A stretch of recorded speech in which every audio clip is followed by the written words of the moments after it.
How are you? If you don't know me, you're just watching me for the first time. My name is Jill McKeever. I am the awesome and wonderful Instapot queen. Da, da, da, da, da. No, I'm just kidding. But some people like to call me that. I know. What's up with the ears? I use these to attract people with a sense of humor. Yeah. I have attracted the best, most supportive, sweetest people on the internet with these ears. Pretty awesome. Okay, so this video is going out to all the wonderful people who got Instapots for Christmas. Yeah, and to all those folks out there who have had their Instapot for like the last year and they haven't even taken it out of the box.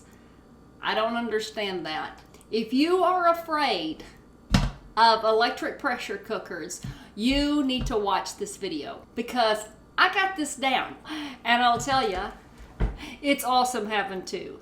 You're like, you're at one and you're thinking, okay, I have one, I'm not even sure how to use it. She's got two.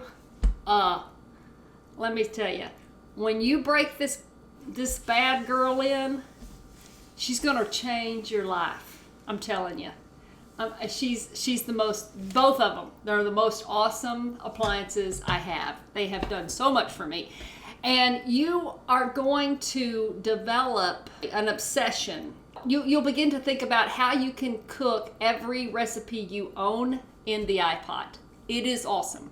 But I also want to say to everyone who got an electric pressure cooker, period, some kind of electric appliance that can do multiple functions like the Instapot and has somewhere between a 5-quart or 6-quart capacity, you'll be able to use the same recipes that I cook with or that I use here on my channel. Okay, so I think I've got everybody covered. I'm going to cook up 2 recipes today, and I'm also going to talk about the functions and the Instapot themselves. It won't take you long before you'll start thinking about if you need to get more than one. And I have a confession.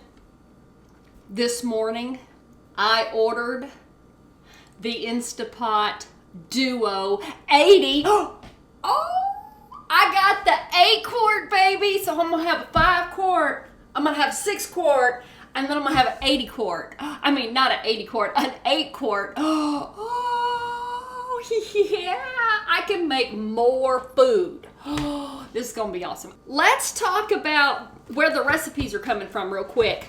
I came out with this book, OMGee Good, Instapot Meals, Plant-Based and Oil-Free. We're gonna make the barbecue cabbage, and I'm also gonna make Meemaw's Beefless stew. For the barbecue cabbage, I need to water saute my onions first before I throw in the cabbage. So here I have one small to medium onion, thinly sliced.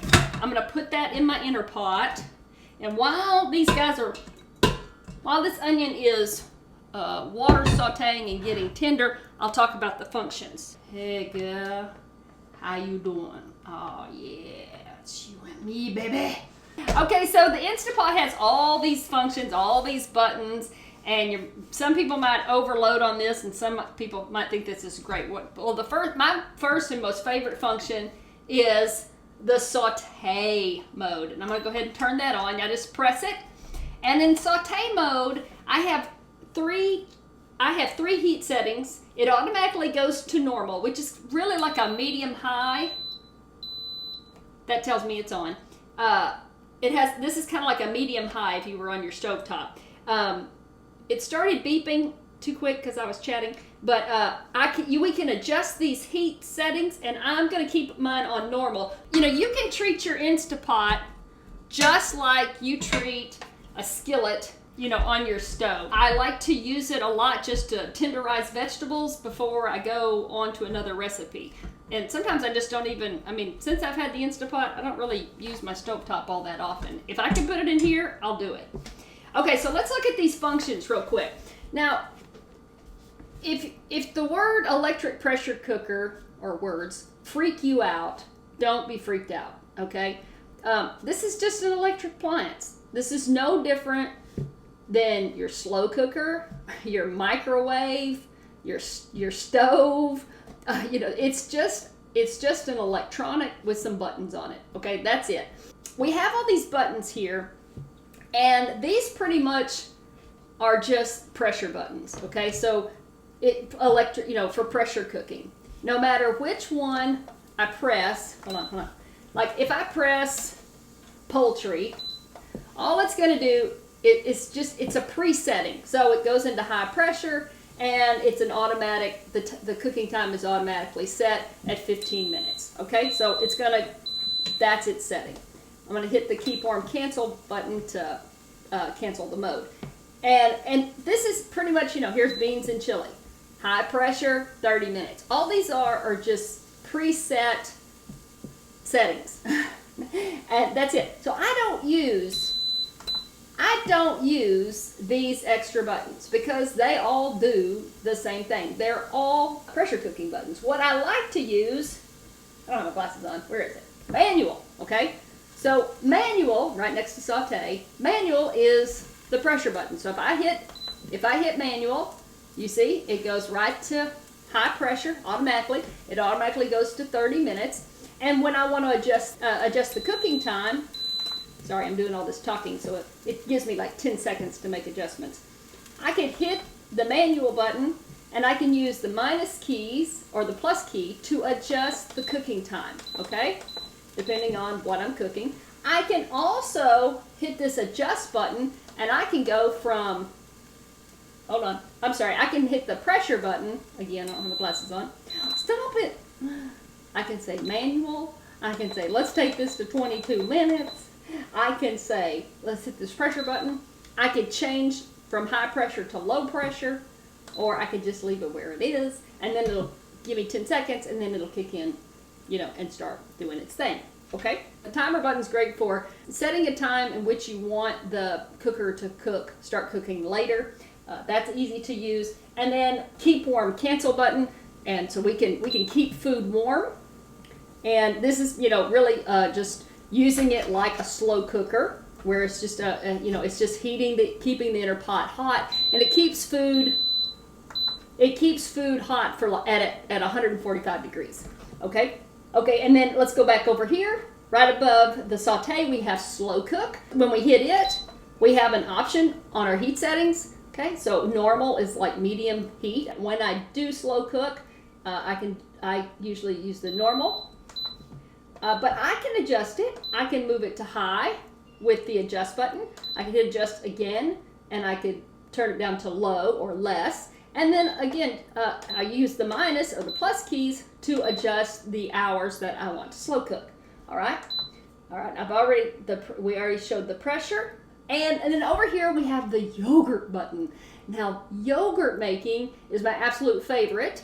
It was the reason I bought the Instapot. I pretty much just take my non-dairy milk and add a culture to it, stir it in. I will either pour it into jars, or I'll pour it straight into the inner pot, and then I'll hit yogurt and tell it how long I want to culture the yogurt, which is usually about 8 to 10 hours, depending on the culture that I use. And then I go to bed, because I always do it at night. And in the morning when I wake up, this thing says yogurt, and I can lift off the top, and I have yogurt. It is awesome. It's so awesome. Now in saute mode, you have about 30 minutes that this works. Okay, it shows 30, and I don't know why they do this, but Instapot said we're only going to let you saute for 30 minutes. But you know, if you're still cooking something or simmering something beyond 30 minutes, it's okay. Once it kicks off, you can turn it back on again. Okay, so now it says on, and then when it gets hot, it'll say hot, and that's all it does. Okay, let's talk about the lid. I have two lids. I have the glass lid, the Instapot glass lid, which I use. It took me a while to break down and actually buy it. For the longest time, I admit, I thought I did not need it. I could do without it. But I found myself using plates to cover the top of my pot while I would water saute something, and I was like, you know what, that's not safe. Using a plate as a cover works in a pinch, but it does put me at risk for, scalding my hand from the steam, and the plate gets hot and stuff like that. So I finally just taped, and I said, get the glass lid. So I got the glass lid on Amazon, same place I got my Instapot. I'm gonna turn this around so we can look at you. And I love this. This is great. I use it when I'm sautéing. I use it when I'm just simmering a soup. Like sometimes I just use this as a pot, just like I'd use a pot on the stovetop. Sometimes I just use the Instapot.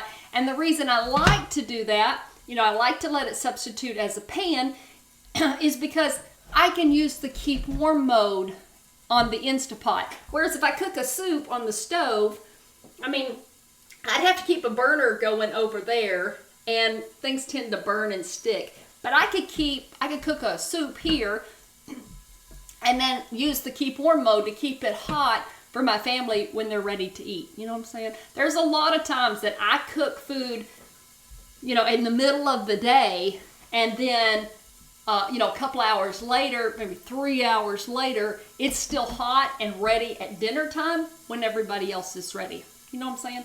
Okay. So I love that. And the other reason I like the glass lid is because after I've cooked something, my family can see what's in the Instapot. Yeah, so they come by and they're like, ooh, that looks good, and then they dip in. So it's a nice, a nice way to advertise dinner. All right, now where's my other lid? Here we go.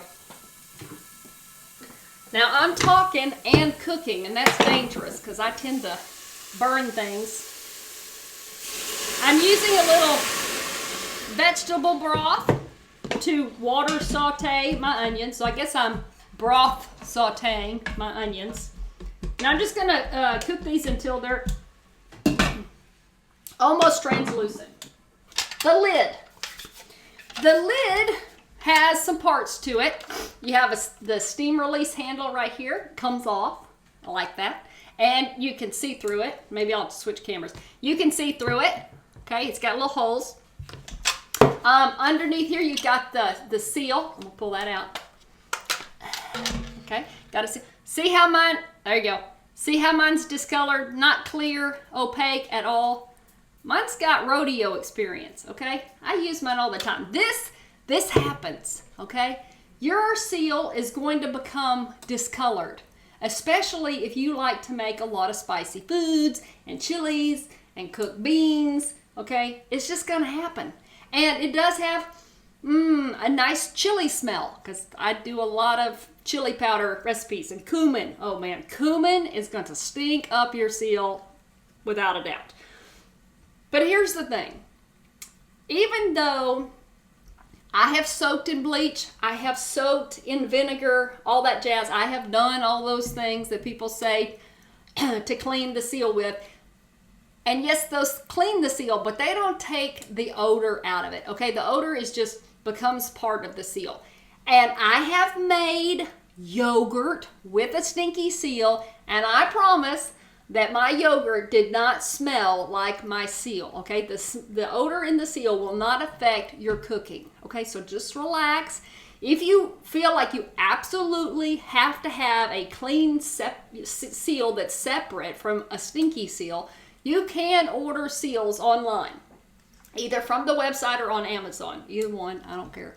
But I'm telling you, it doesn't matter. So there's a little bar here, and I want to make sure that before I start pressure cooking, that my seal fits snugly around that metal wire inside my lid. Oh, it's got to be pressed down in there, and you always check it. Always check it. You just look and go, yep, it's seated properly, and then I'm going to lock on the lid. All right, and y'all have seen this. This is a little cap. This comes off, and this keeps food from clogging these areas. This has a little rubber seal over it. That's fine. But this is your vent pipe, and that should be, you can't see, but that should always be clear. And you need to check it before you put the lid on. Make sure that you can see daylight through there. All right. And this should be clean.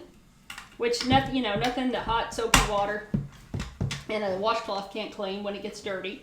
Okay, and that stays over there and keeps food from going up the vent pipe. Here's that steam release handle. And let me do like this. Can you see the blue? That should be clear. Okay, that should be clean and clear. And that sits right on top of the vent pipe. Now, it's hard to see this, but on the top of the lid, it says sealing and venting. Okay, it's hard to see. We turn it to venting when we're steaming, sauteing. Like you don't have to have the glass lid. You could water saute something in here and just open your lid to venting, and all the steam would come out of the top. It comes out right here, and don't ever put your hand or your face over the steam coming up out of here because it will burn. It is hot. It is steam. When we're pressure cooking, we can turn it to sealing. When we're slow cooking, we can turn it to venting or sealing. In your user's manual, okay, and I should have said this first off, when you bust this baby out of the box, read the user's manual. I know it's this thick, but it's written in a bunch of different languages, and the instructions only last that long. Okay, it's just a few pages. It'll take you 20 minutes to go through and read about your iPot, how to clean it, all the parts, okay? The temperatures of each of the functions are in here if you're ever curious about something being too hot, how all the modes work. Every newbie's first questions about the Instapot have already been answered in this book. Now, here's where I want to show you. Look. People tell me, oh, the steam release handle should be turned one way or the other. It must be. But I'm right here in the book, slow cooking. The steam release handle can be at either venting or sealing positions. Okay, an optional glass lid can also be used. Okay, so either one. When you're slow cooking, you can turn that steam release handle either way. Doesn't make any difference at all. Okay. So that was all for the lid, okay? I've pressure cooked with a stovetop pressure cooker ever since I got married. My grandmother gave me a pressure cooker when Charlie and I first married, which was 20 years ago. We celebrated our 20th anniversary. That makes it easy to keep track. If you have any experience with stovetop cooking, you know that a stovetop pressure cooker, once you've got your ingredients in there, you have to add a certain amount of water, and you have to let that pressure cooker heat up, and you have to wait for the pressure to come. You have to wait for the heat to build pressure in the pot before the little chime, before the pressure regulator starts to chatter. And then once it starts chattering, you have to turn the heat down, make sure it's low. You have to listen for the chatter. You have to learn to listen to a good chatter. And then when you know that your pressure cooker has the regulator is dancing and chattering at the right speed, then you can walk away after you've set a timer and you take care of something else, or sometimes you don't walk away at all. You just stand there in the kitchen, and then when the cooking time is up, then you can go turn off the heat and pull the pressure cooker off the stovetop. Well, that's a lot of babysitting, which I just took for granted.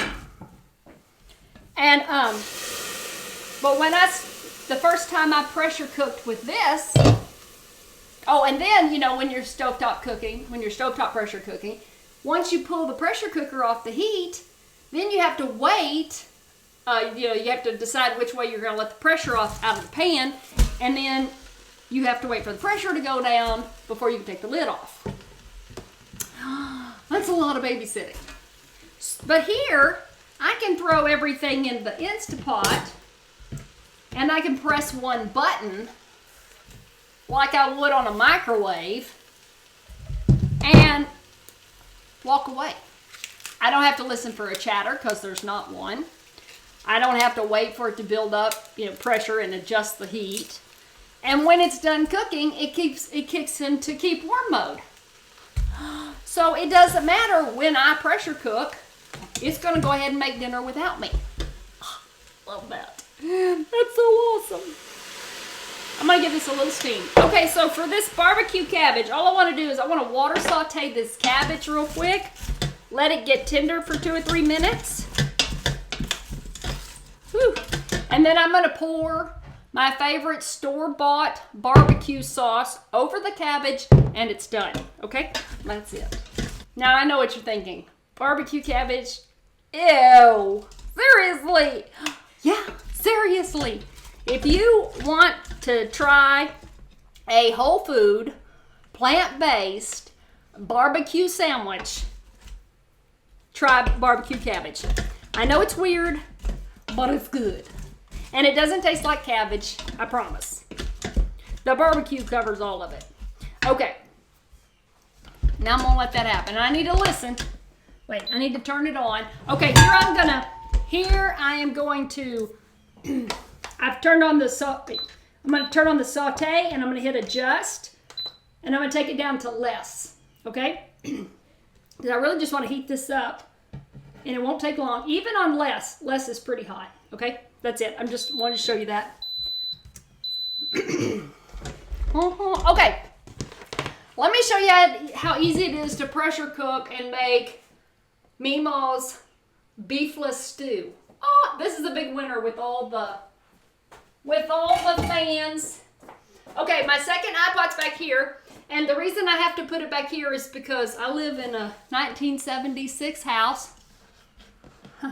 Yeah, that's why there's mustard yellow counters.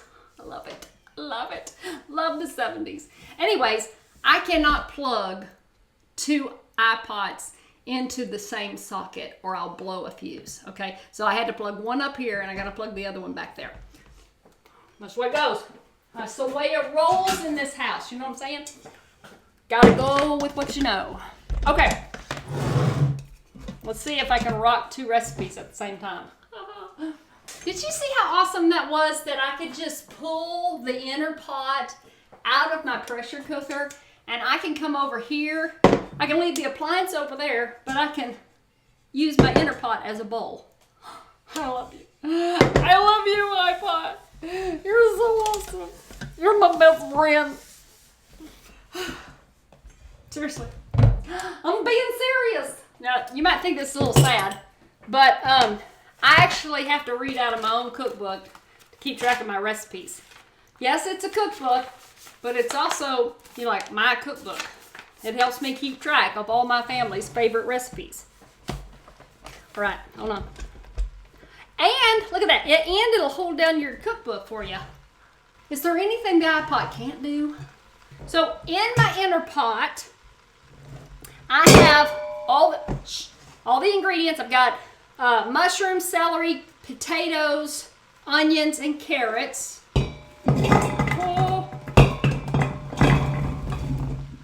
All right, so to that I need to add my spices. I need 1 teaspoon of liquid smoke. That's how I roll there. I'm a liquid smoke fan. I need 1 teaspoon of dried oregano. A half a teaspoon of dried thyme. Half a teaspoon of dried mustard. Oh, that's about all I have in there. Okay, make note, I need more dry mustard. A 1/4 teaspoon of ground bay leaves. If you have access to ground bay leaves at your grocery store, I really like those. They add more flavor faster to your soups and stuff than the whole bay leaf. Okay, I need a half teaspoon of salt, which is completely optional, and a half teaspoon of pepper. That's it. And also all the spices, look there. Okay, and then I need 4 cups of vegetable broth. There we go. I'm just covering the veggies. My cabbage is starting to get tender. I don't want this to, I'm not trying to cook the cabbage till it's mush. I just want to slightly tenderize it. I like it to have a little bite for a barbecue sandwich. Okay, hold on. I'm going to give this a stir, and then I'm going to pop this in the other iPod. Okay, I need to put the beefless tips in there. I had one bag left. And these aren't the beefless tips, these are the beefless strips. Because around here, this is about all I can get my hands on. Again, total option. Don't have to put these in if you don't wanna. These are different from the tips. The beefless tips are just, you know, it's like seitan. If you know what seitan is, it's just a wheat product. The beef strips have a flour coating that my family happens to be crazy about because the flour will cook off during the cooking process and turn the broth into gravy, which is awesome for sopping. Oh my gosh. I need a little more broth. Hold on. That'll work. All right, let me show you what that looks like. I'm pushing the strips down into the broth so that the flour will cook off of the strips and make everything awesome. So there's the before shot. Okay, Mima's Beefless Stew, page 54 of my cookbook. And then here's the cabbage. It's just starting to get tender. Okay, and now I'm going to add barbecue sauce to it. And you could measure this out, or you could just keep pouring in the barbecue sauce until it covers the cabbage, okay? Oh, yeah. Guess what? Once this barbecue sauce heats through, it's done.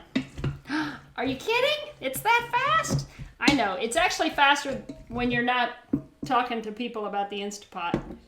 This is like one of the fastest recipes I have in the book. Barbecue cabbage! Okay, we're almost done. All right, so, oh my God. Okay, let's drop this in. I'm going to, this is how I roll. You fill the Instapot. Check my seal, make sure it's seated properly. Make sure that the steam release handle is seated down, okay, and locked in position. If it's wonky, steam's gonna come out. If your seal is wonky, steam's gonna come out the side of the pot. If you forget to put the seal in, steam's gonna come out the side of the pot and it will never come to pressure. So it's important to check these things so you don't have a goober moment. Okay, that's in. Now I'm gonna drop this down. There's only one way to drop it down. It just kind of drops in place. I'm gonna turn it clockwise. Okay, I need y'all's imagination. Okay, pretend that this is over there. Okay, so what I'm gonna do is I'm gonna hit, I'm gonna hit manual, okay? And then I'm gonna use the minus key and I'm gonna take it down to 5 minutes. What? Pressure cooking in 5 minutes. So that's what I'm doing over here. Hold on. Manual. Automatically going to high pressure. Setting the time for 5 minutes. I know there are people who don't believe me, but okay, now let me tell you about this.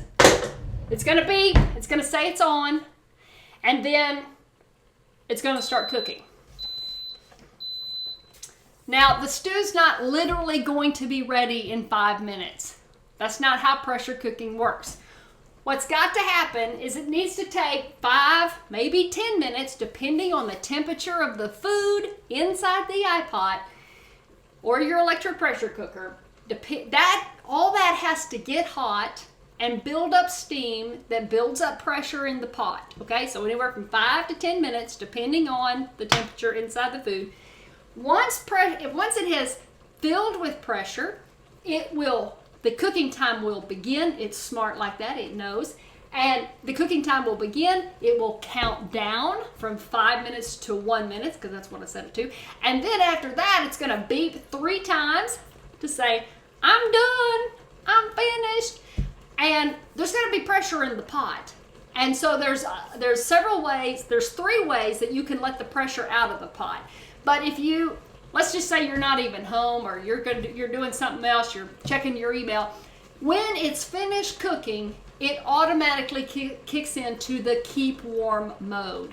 So you don't have to be right there if you don't want to be for something like this, like a stew or a soup. You can let the pressure go down on its own, to which that, let me get my other lid. Okay, you see this little rod right here? Well, turn sideways, you can't see it. Okay, that's because there's no pressure under here. But when there's pressure, see if I can simulate this. Okay, when there's pressure in the pot, that rod goes up. It's called a float valve. Your float valve is like this, and all the pressure is kept in the pot. Now, dinner's done, it's finished cooking. You can let the pressure go down on its own, which takes, with the keep warm mode on, probably about 15 to 20 minutes. Okay, you hear my cabbage? Sorry. Okay. Which could be anywhere from 15 to 20 minutes before you're going to see this float valve drop down. Okay.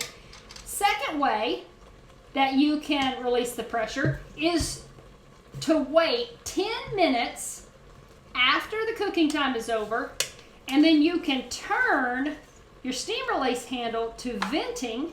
Okay, and be careful when you do it. Don't put your hand over it like this. Turn it from the side. Okay, so your hand's not over the top. Turn it to venting, which is not scary.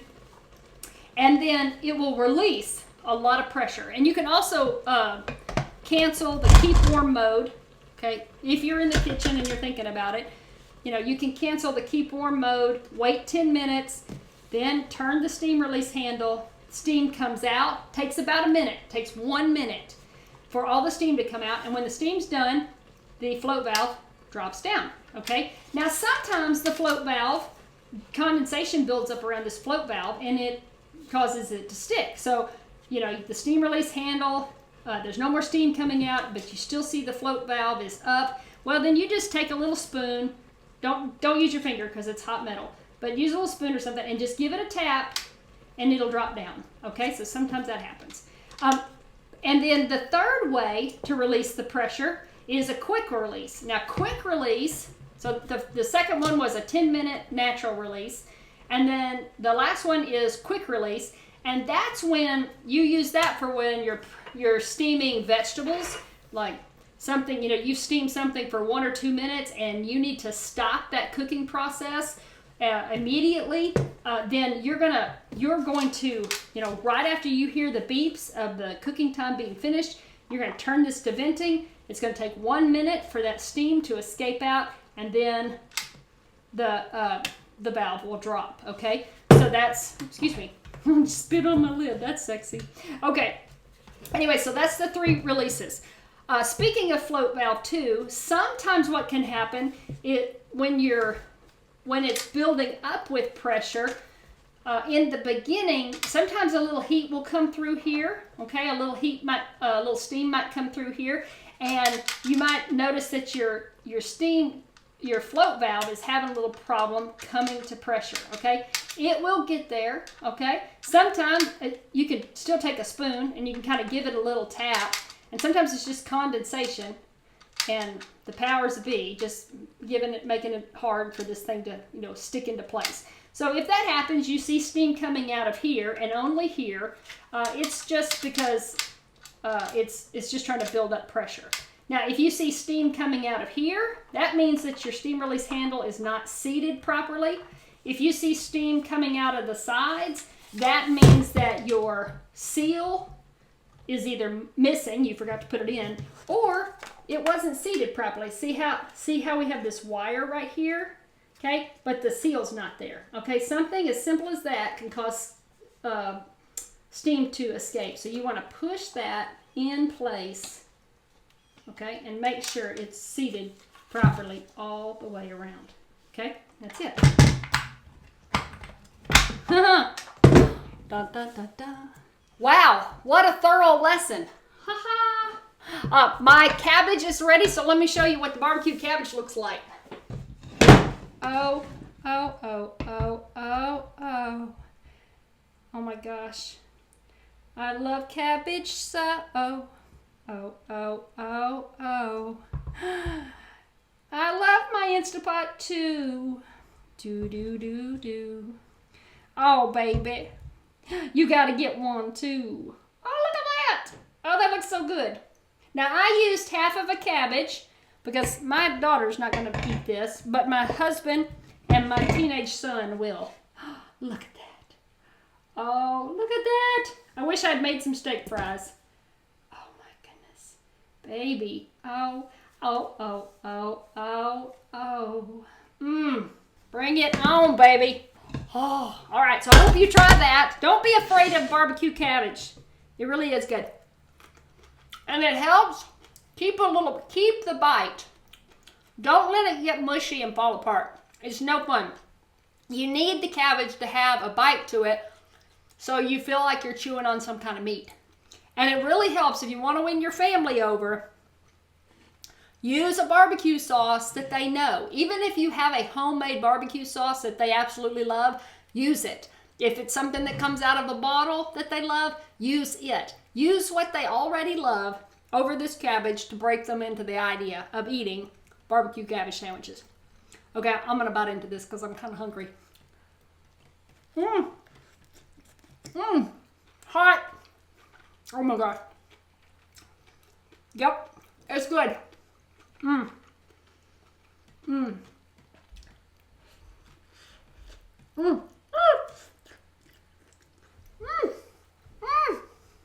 Hot. And messy. Oh my God, look how messy this is. Yeah, don't wear white. Oh my goodness. Have a bite. Nom, nom, nom, nom, nom. Dun, dun, dun. That one just on top. Oh, hold on, let me switch cameras. You want it. You wish you could have it. Here's the Gardein. Look at that. Now some people might, gosh, I made a mess. Now for some people this might freak them out. You know, the hardcore vegans might be like, ew, gross. But hey, for the houses that are living divided and not everybody's on board, I'm telling you what, the carnivores in your house would not think twice about that not being meat. It sure does look like meat, says Kimmy Jeans. My husband would be down with that house divided. I'm telling you, this Gardein product has the same texture as if you had, oven roasted chuck roast. It's a nice chew, and it pulls apart. There's a good piece right there. And see, now like I said, this Gardein, it had a flour coating on it, but what it ends up doing, like this is fresh and hot, so my broth is still loose. But as this cools, this broth will turn into a gravy. But this has nice, look at that. See that? It has all the threads of tender meat. I'm telling you, this is, for those houses divided, y'all be all over it. Okay, I'm going to stop right here.